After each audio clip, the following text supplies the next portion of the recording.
होता है, तो रिश्तेदार आना शुरू होते हैं तो बच्चों बड़े खुश होते हैं। बच्चे, अरे मम्मी, मौसी आ गई, चाची आ गई, बुआ आ गई कहते हैं, क्योंकि बच्चों को ये पता ही नहीं होता कि चाची आई है तो लेटेंगी कहाँ, खाएंगी क्या। उसकी जिम्मेदारी किसकी होती है? किसकी होती है? वो दीदियां बोल के चली गई, आपको नहीं बुलाया, लेकिन हम बोलेंगे तो अब साथ में आप लोगों को भी बोलना पड़ेगा। तो जिम्मेदारी किसकी होती है? माता पिता की। तो इस तरीके से हम तो यहाँ आ गए, सब व्यवस्था सेट मिली, मंच पे बैठ गए, आप लोगों को देख के बड़ा अच्छा लगा। लेकिन हमारी जो बहनें इस कार्यक्रम को सफल बनाने के लिए 1 महीने से जुटी होंगी, पूरा अपना तन मन हमारे भाइयों ने लगाया होगा, यहाँ की व्यवस्था को सेट करने में कितना समय लगा होगा। तो उन भाई बहनों को हमारी गायत्री माता का आशीर्वाद प्राप्त हो, मातृ शक्तियों के साथ साथ गायत्री माता का आशीर्वाद मिले, इसी भावना के साथ गायत्री मंत्र का उच्चारण एक साथ एक स्वर में करेंगे। ओम भूर्भुवः स्वः तत्सवितुर्वरेण्यं भर्गो देवस्य धीमहि धियो यो नः प्रचोदयात्। ओम अज्ञानतिमिरान्धस्य ज्ञानाञ्जनशलाकया चक्षुरुन्मीलितं येन तस्मै श्रीगुरुवे नमः। तस्मै श्रीगुरुवे नमः। यहाँ पर उपस्थित हमारी प्यारी प्यारी छोटी बहनें, आदरणीय दीदी लोग, आदरणीय भैया और हमारे कार्यकर्ता भाई साहब सभी लोग, और हमारे जिला समन्वयक भैया और हमारे गंगा सागर भैया, जिन्होंने इतना तन्मयता से इस कार्य को आज यहाँ पर पूर्णता तक लेकर के आए हैं, सभी को मेरा बहुत बहुत प्रणाम। आज यहाँ पर गायत्री परिवार का ये जो कार्य होने जा रहा है, आज हमारी दीदी ने, लखनऊ से आई हुई जो दीदियां थी, उन्होंने गर्भ संस्कार के बारे में आपको बताया, और जो हमारी अर्चना दीदी थी, उन्होंने योग, व्यायाम, प्राणायाम के बारे में आपको जानकारी दी है। तो इसी के साथ साथ सारी जानकारियां तो हमने ले ली, लेकिन ये जो खास प्रोग्राम है, ये काहे का है? नारी जागरण का। जब नारियों का जागरण होगा तभी सारा काम आगे की तरफ बढ़ता चला जाएगा। नारियां जो हैं वो हमारे परिवार की धुरी है।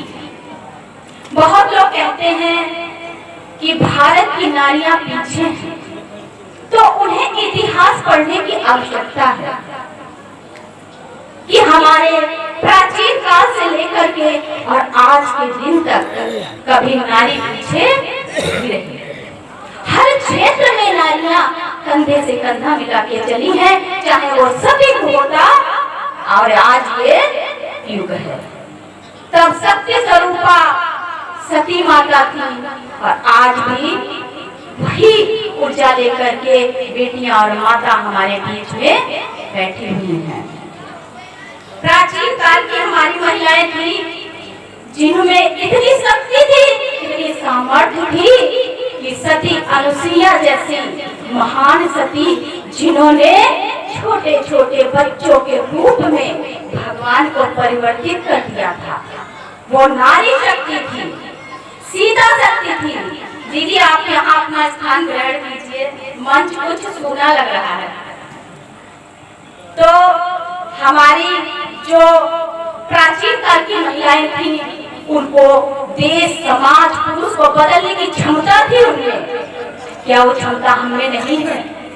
है, हमारे अंदर है, लेकिन आवश्यकता है हमें अपने नारीत्व की पहचान की कि हम क्या हैं।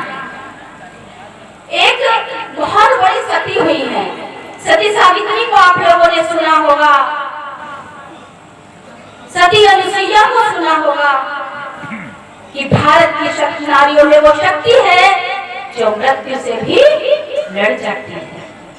सती थी सांडिल्य, नाम था सांडिल्य, जिनकी शादी हुई, पति के कोढ़ हो गया था, पूरे शरीर में उनके कोढ़ हो गया था। किसी ने बताया डेली आप गंगा जी नहलाइए इनको, इनका कोढ़ ठीक हो जाएगा। डेली बेचारी टिका के उनको लेकर के जाती थी, गंगा जी में स्नान कराती थी। एक दिन वो जा रही थी तो वहां पर गंगा नदी के किनारे मांडव ऋषि तपस्या कर रहे थे। जैसे ही वो पहुंची, उनका हाथ मांडव ऋषि के शूल पे लग गया। वो शूल पे बैठ के तपस्या कर रहे थे, उस पे लग गया। मांडव ऋषि नीचे गिर गए, बड़े क्रोधित, इतने क्रोधित हुए कि तूने अंधी है, दिखाई नहीं पड़ता, अपने पति के मोह में मेरी तपस्या भंग कर दी तूने। जा, कल तेरा सुबह सूर्य होते ही तेरे पति के प्राण चले जाएंगे। तेरा पति कल का सूरज नहीं देख पाएगा। अब सांडिल्य बड़ी परेशान, कहाँ जाए, क्या करें। गई, हम लोग परेशान होते हैं, दुखी होते हैं, किसकी शरण में जाते हैं? किसकी शरण में? कसके बोलिए, भगवान की शरण में, गुरुदेव की शरण में जाते हैं। वो भी माता भगवती के चरणों में गई। सती माता से हाथ जोड़ के प्रार्थना की, माँ क्या जो मांडव ऋषि ने कहा है वो सत्य हो जाएगा? मेरा पति सुबह का सूरज नहीं देख पाएगा। सती माता ने कहा, तू अगर सती है, तेरे सतीत्व में इतनी शक्ति है, तो एक क्या तेरा पति लाखों दिन तक सूर्य के उजाला को देखेगा। सांडिल्य ने कहा, तब तो मैं भी बड़ा करीब हूँ, मुझसे बड़ा पति धर्म किसी ने निभाया नहीं है। गई, हाथ में गंगा जल ले करके भगवान के चरणों में समर्पित करके कहा कि हे सूर्यदेव, अगर हमने तन मन से अपने पति की सेवा की है, भाव से समर्पण किया है, तो कल का सूरज उदय ही नहीं होगा, सूरज निकलेगा ही नहीं। अब बैठी रही, सुबह हुई, देखिए इतनी शक्ति, सूरज निकला ही नहीं। एक दिन हुआ, 2 दिन हुआ, 4 दिन हुए, पूरे 7 दिन हो गए, सूरज नहीं निकला। ब्रह्मांड में हाहाकार मच गया, पृथ्वी पे हाहाकार मच गया कि बगैर सूरज के तो कुछ संभव नहीं है। देवता लोग परेशान, सारे देवता ब्रह्मा विष्णु महेश के पास गए, प्रभु ये क्या हो रहा है? ब्रह्मा विष्णु ने कहा, किसी इंसान की बात होती तो हम आगे आते, ये तो एक सती का तप है, इसमें हम भी कुछ नहीं कर सकते। तो कहा किसकी बात मानी जाए? तो कहा सती है तो किसी सती को लेकर के जाएंगे। सती अनुसुईया का आवाहन किया गया, उन्हें लेके सांडिल्य के पास गए। सांडिल्य के पास जाके सती माता बोली, आप गलत कर रही हैं, ऐसा मत करिए, सूरज नहीं निकलेगा तो सृष्टि का विनाश होने लगेगा, सब व्यवस्था डामाडोल हो जाएगी। तो कहा माता, अगर सूरज निकला तो मेरे पति के प्राण चले जाएंगे। तो सती अनुसुईया ने कहा, तुम सती हो तो मैं भी सती हूँ, तुम अपना श्राप वापस ले लो, सूरज को निकलने दो, पर मैं देखती हूँ कि सूरज निकलते ही तुम्हारे पति के प्राण लेने यमराज कैसे आएंगे। भाई कैसे आएंगे तुम्हारे पति के प्राण लेने? तो कहा ठीक है माता। सती अनुसुईया ने अपना तप जागृत किया, सुबह होते ही देखा सूरज तो निकल आए, यमराज भी साथ में आ गए।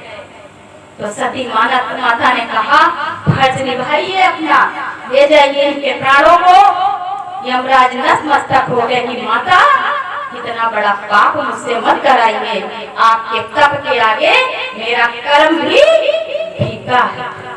तो ऐसी महिलाएं हमारे संसार में नहीं है।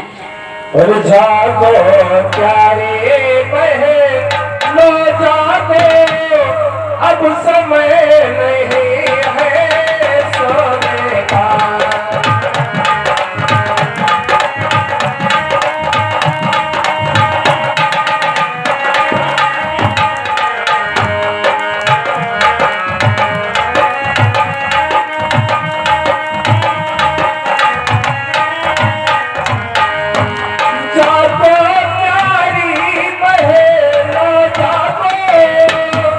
अब समय नहीं है सोने का।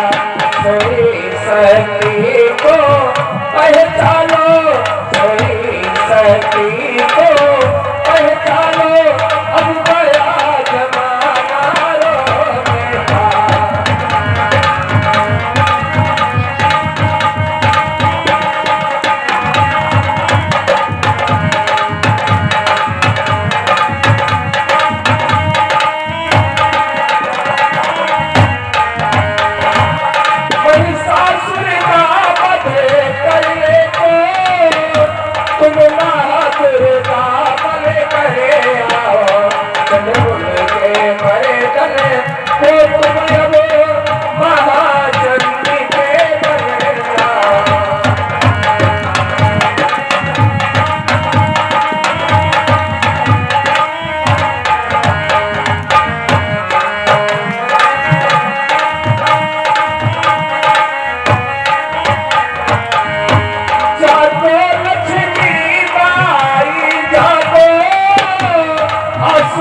शक्ति से